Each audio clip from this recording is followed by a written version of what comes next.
So, Vanakkam. So, we will continue our lecture on engineering seismology. So, we have been discussing about the microresonation hazard index estimation. So, we have seen that in any area, okay, depends upon the exposure, okay, what are the different possible hazard is expected. So, we can list out all those hazard, okay, systematically, which is called as a earthquake hazard parameters, okay. So, depends upon the city, it keep varying. As we told that the coastal city, tsunami will be the part, the hilly terrain landslide will be the part, and then the middle of the any regions like this Delhi or the Bangalore kind of things, both are not possible, but the other hazard may be possible. So, irrespective of the place, the earthquake hazard at the bedrock level is a common attributes, okay, common seismological attributes, okay, which will be necessarily counted in the seismic microresonation as a first and foremost step, which is that seismic hazard due to the nearby seismic sources up to bedrock level. Okay. Then depends upon the soil thickness and stiffness, okay, the waves are going to get modified. So, you can add a geomorphological attributes which reflect a topographical, soil thickness, soil type, okay, these are all the geomorphological attributes, and then again estimate how much amplification going to take place, okay, that is the again seismological attributes where you consider earthquake as a input to estimate a amplification. Then the liquefaction depends upon the cohesionless soil, cohesive soil, cohesionless soil undergo a liquefaction and cause extensive damage. So, we have to count that as a one of the seismological attribute in the regions, okay, where the cohesionless soils are predominantly present. So, then obviously the cohesion liquefaction is done, landslide, okay, tsunami. So, you can list all of them and rank and give the weights. So, you assign a weight based on the decision maker past history of the earthquake. So, you can assign the more weightage and less weightage depends upon the importance of the each parameters. Okay. Once you assign a weight within the parameter, we have seen that there is a division. Okay. For example, one region, Bangalore region, the soil thickness may vary 0 to 40 meter. So, I should give more weightage to the 40 meter soil and less weightage to the 0, because the more and more soil, there is a more and more amplification and liquefaction and wave modification. So, that has to be ranked, okay. So, which is to be given a higher ranking, then you estimate a normalized rank. Once you estimate a normalized rank, you already estimated the normalized weight based on the each earthquake hazard parameters. Then you multiply each grade the normalized rank and the weights, and then for each parameters finally make out all of them and estimate a final hazard index value. This hazard index value varies from 0 to basically 0 to unity. It will varies from 0 to unity. So, the 0 and highest value will be the unity. So, the I1 will be the highest hazard.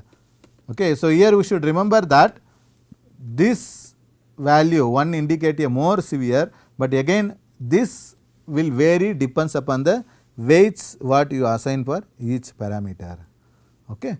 So, that means it is not uniformly same for all the region. So, one place you get a hazard index value of 0.5, the other place you also get a 0.5, the 0.5 both are not indicating the level severity. One place this may be the low, another place this may be the very high, okay, because of you assign a weight, okay, yourself decision maker assigns a weight and then estimate a pairwise matrix of the normalized ways, which is depends upon the user. Okay. So, you can estimate this by the deterministic approach and probabilistic approach.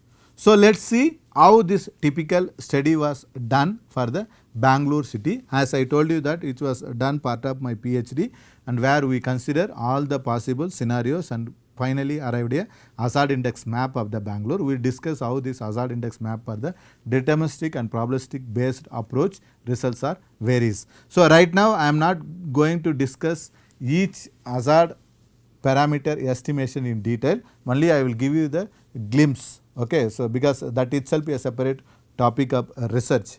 Okay. So, it can be taught as a separate course. So, right now I am not doing that. So, the first foremost step I told you that estimate a bedrock level hazard. So, this particular step we are going to discuss part of our course.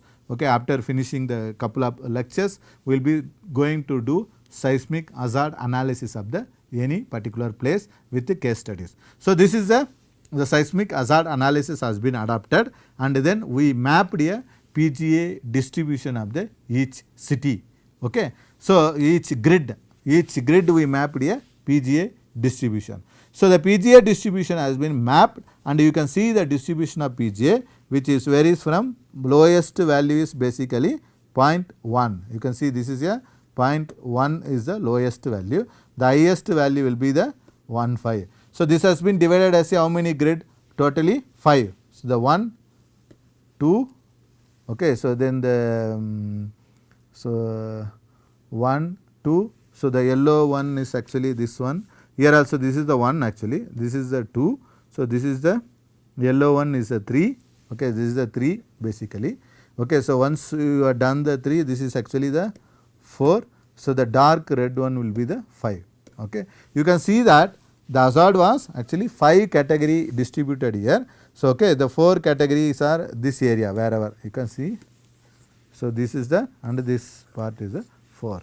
Okay. So, this is how the hazards are distributed. Each grid is one value depends upon the earthquake magnitude, distance, and then nearby active source. So, all those things taken into account, finally it produced for the Bangalore by systematic approach. So, which we will be discussing in the later stage of the our class. Once you are done that, as I told you that the next affecting parameter is here your soil. Okay. So, what we discussed earlier was actually the deterministic based approach. So, same way you can estimate a hazard for the probabilistic based approach. So, this method also we will discuss end of our course. So, where we will be talking about how to estimate a probabilistic based hazard at each grid. So, here also you can see a different zone 1, so 2, 3, okay. So, the 4 and 5.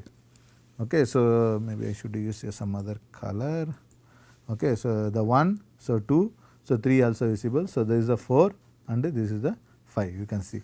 So, this is the 4, 5. So, 5 group. Now, you can see the change in the hazard pattern. You can see here the deterministic hazard actually the hazard was highest on this part, which varies like this.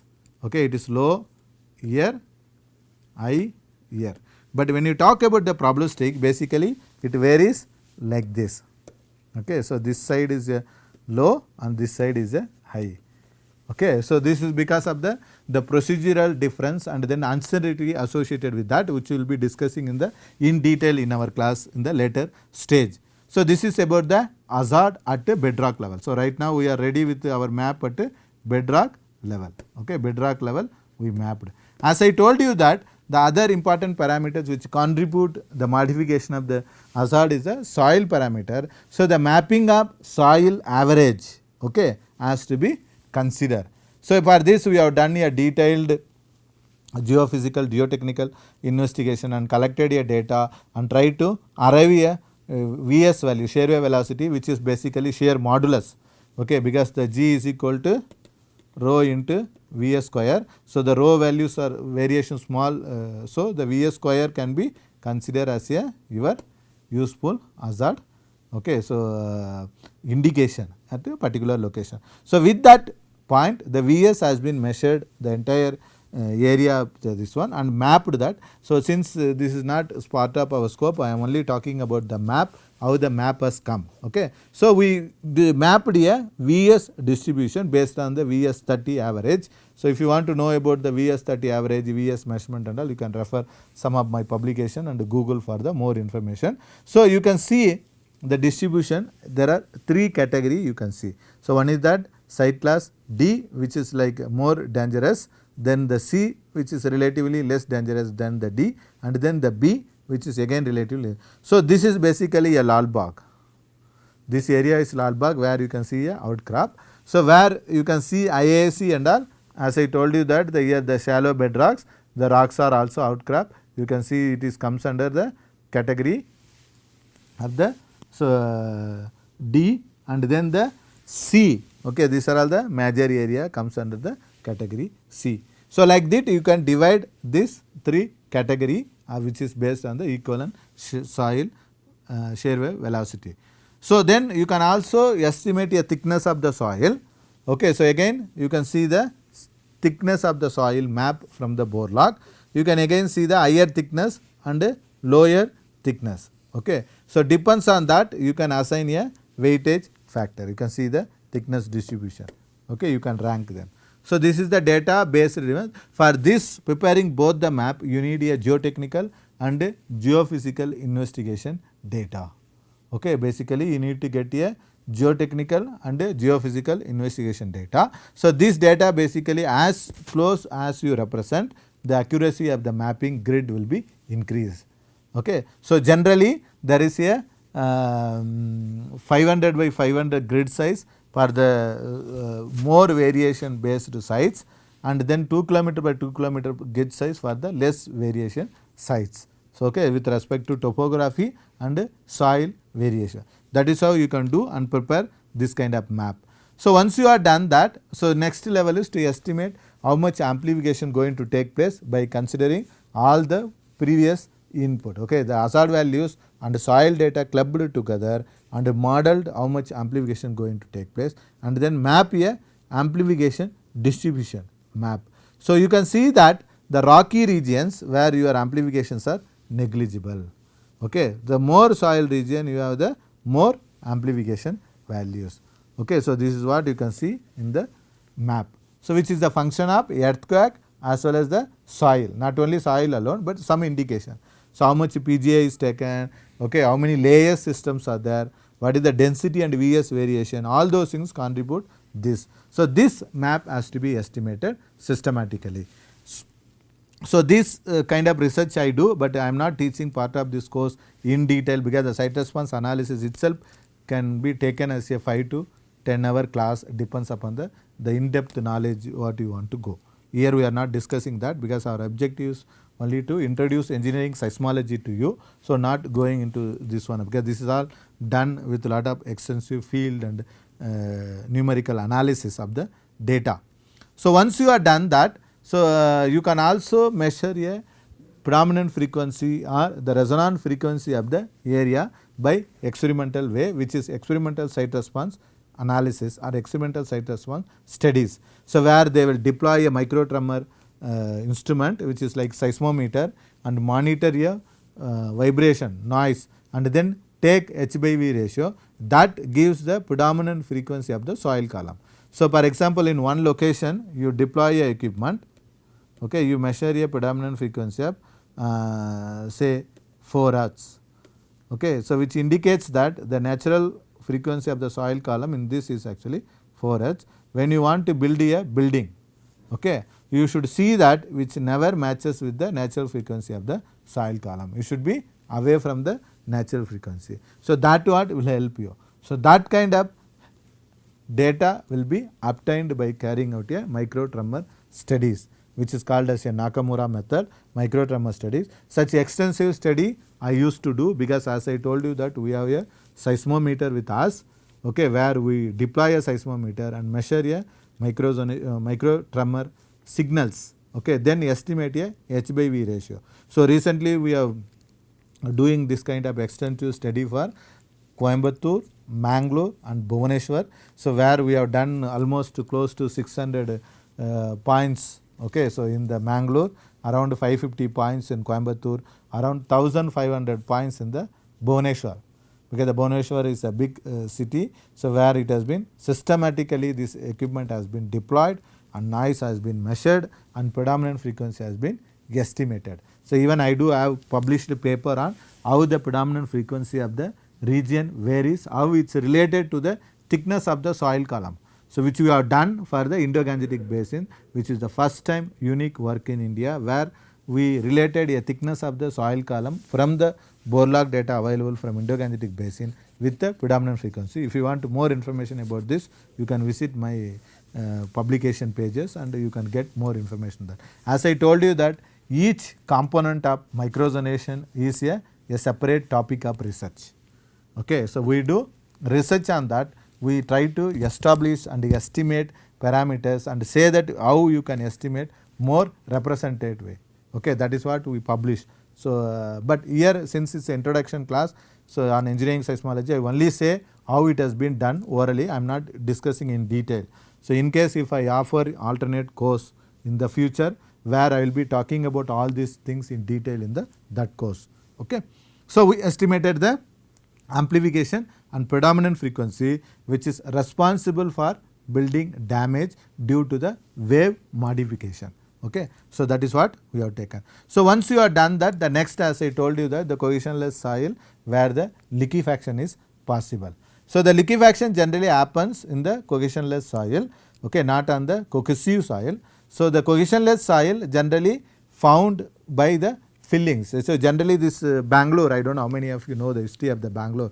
So, the Bangalore was once had a 73 lakes. Okay, if you go back to the history time about 100-200 years back, the Bangalore is actually having a plenty of lakes. Okay, old lakes are there.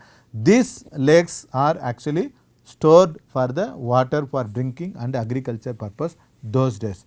But due to the agglomeration of the people who migrate from the different part of this one to the Bangalore city, the Bangalore became a city. So, then the Bangalore lakes has been filled officially and unofficially by the people, even by the government, and then they made a residential layout. When they are filling generally, you can expect that the filling will be done generally excavated materials from somewhere or a demolished material. So, this kind of filling actually as the available material they use. So, these fillings, loose fillings may cause the more dangerous phenomena called liquefaction and settlement.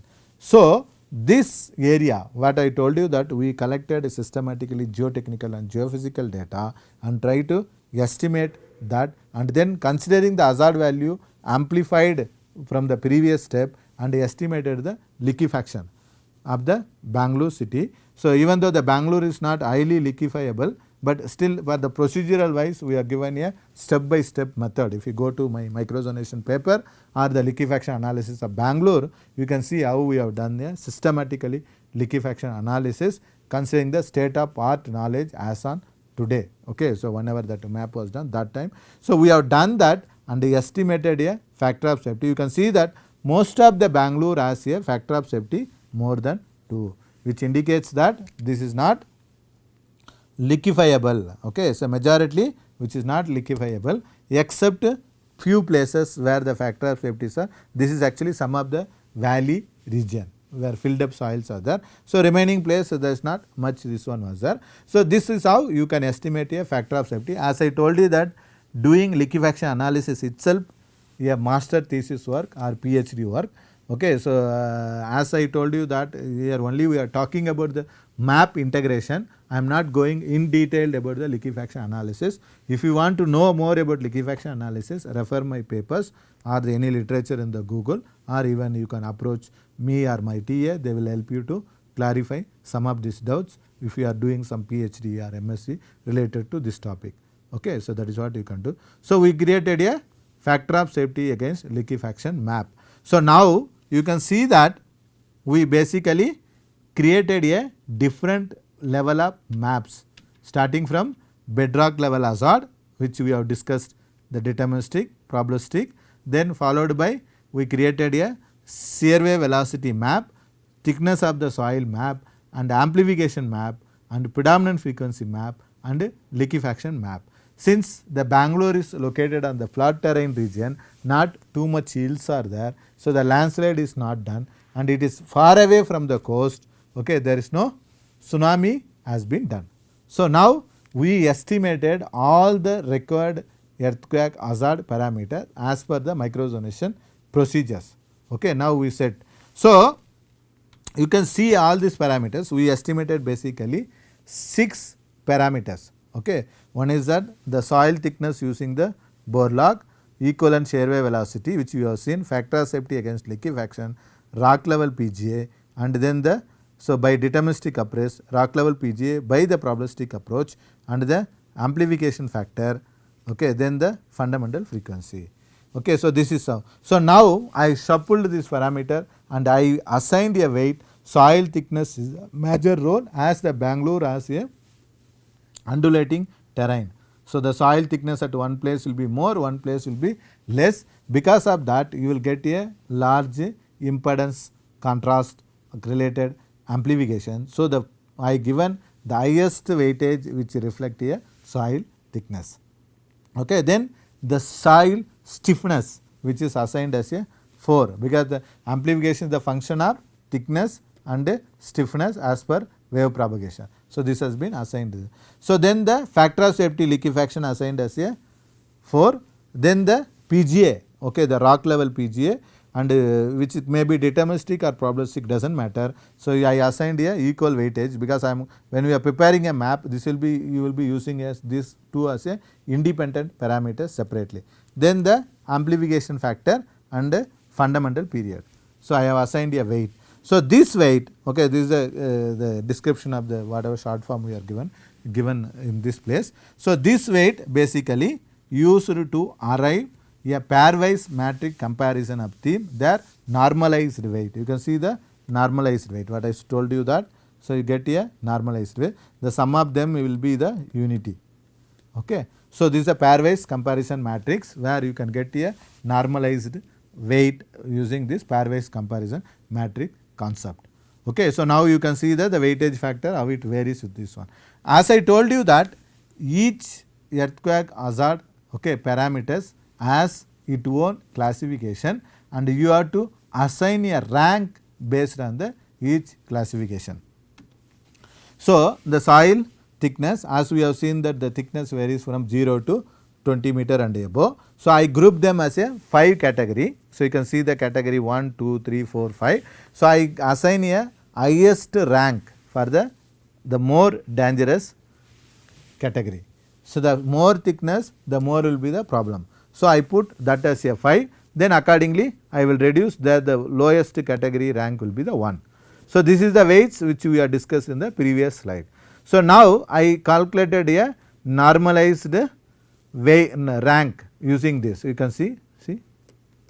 So that means whenever the lowest is there, this weight will be multiplied by this, okay, like that. So similarly site class 3 category. So the site class D, as I told you that the more dangerous than the site class C and B. So the highest rank has been assigned for this. Okay. Then the next rank, then you get a normalized ranking. Similarly factor of safety, the liquefaction 1 is more, less than 1 is more dangerous. So you can assign a highest weight, then the rank, then the next rank and next rank, and then this is the normalized ranking of the same. So you can get the normalized ranking of the same.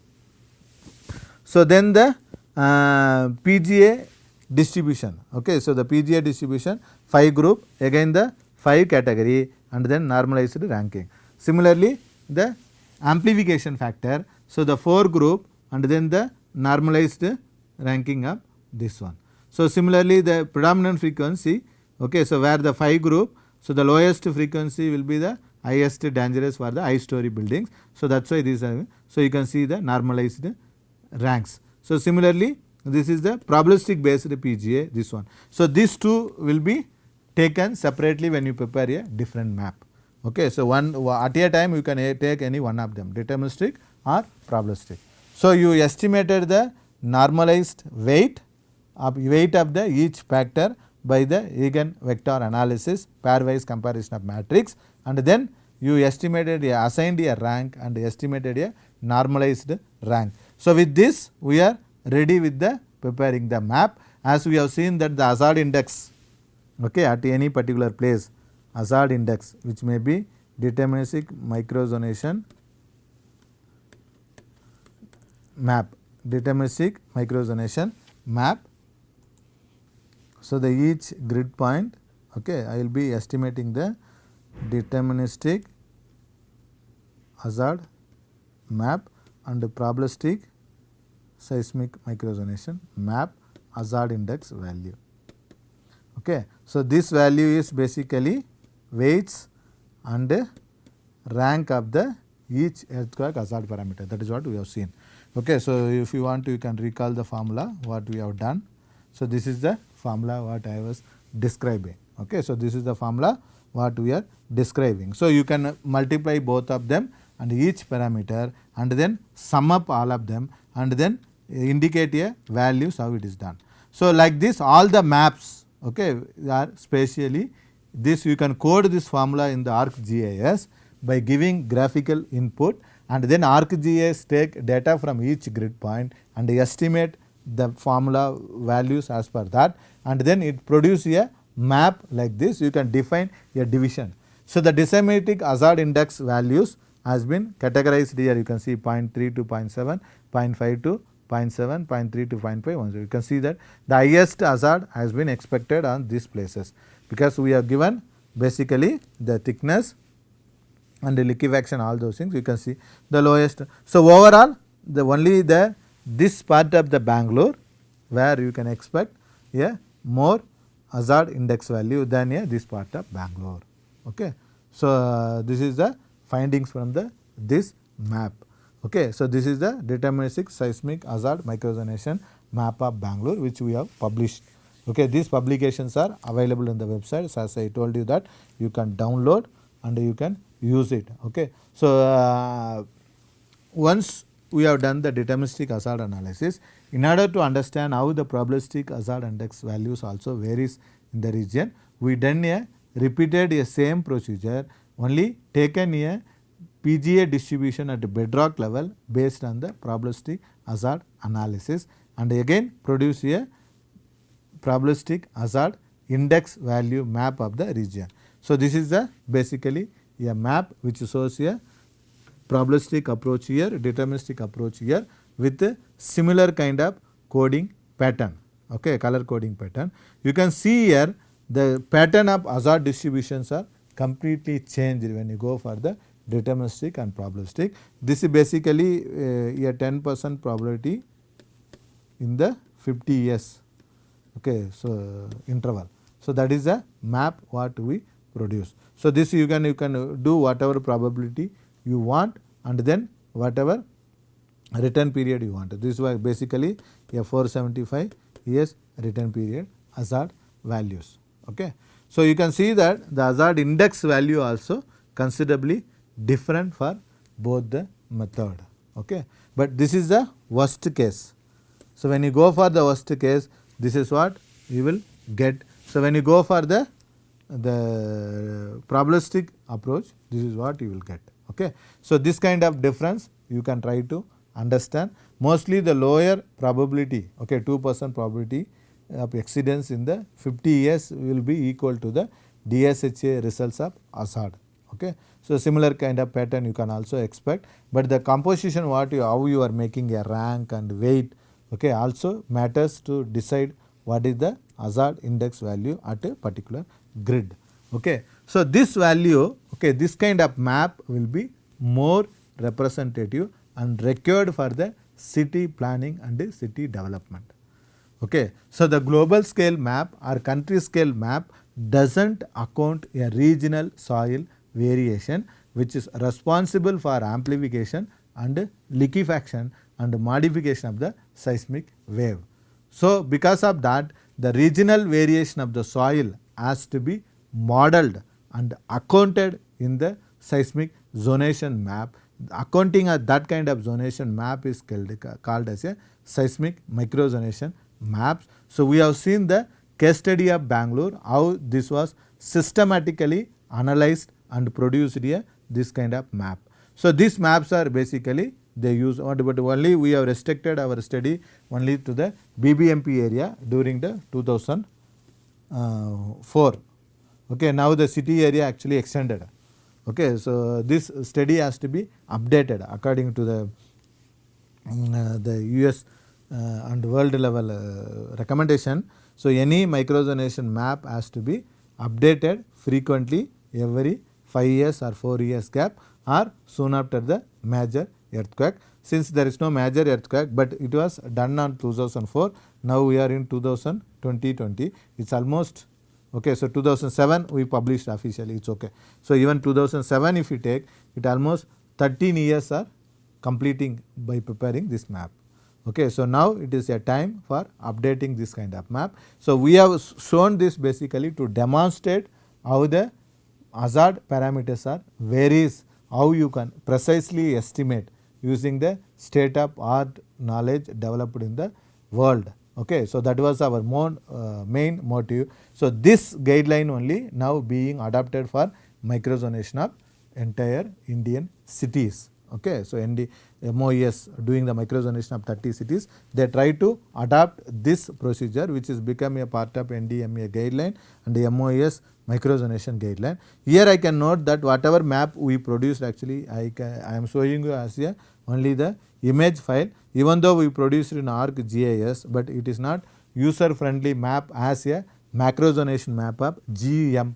So GEM, we have seen that I can zoom and then get the data whatever grid point I am. Such kind of the user interface interaction map is not done for this study. Even though we have developed in GIS, somehow we couldn't develop those kind of website that OpenSeas or whatever is available nowadays. Maybe in the future some of the cities we can think of doing that kind of work which is more user friendly. I hope the IMD, okay, so also IMD, the MOES, okay, where they are doing the micronization, they will prepare a map which is a user interface interaction map, what we have seen in the macrozonation of GEM model, global macrozonation map. Okay, so this is how the microzonation map or zonation map has to be developed for a particular location. So now we discussed a microzonation, macrozonation, how it has to be done with the example case study of world level, Indian level and Bangalore like city level. So let's see how the Indian seismic code, okay, is presenting a the zonation map of the country in the coming classes. Okay. So thank you very much for watching this video. So we'll see you in the next class. Thank you.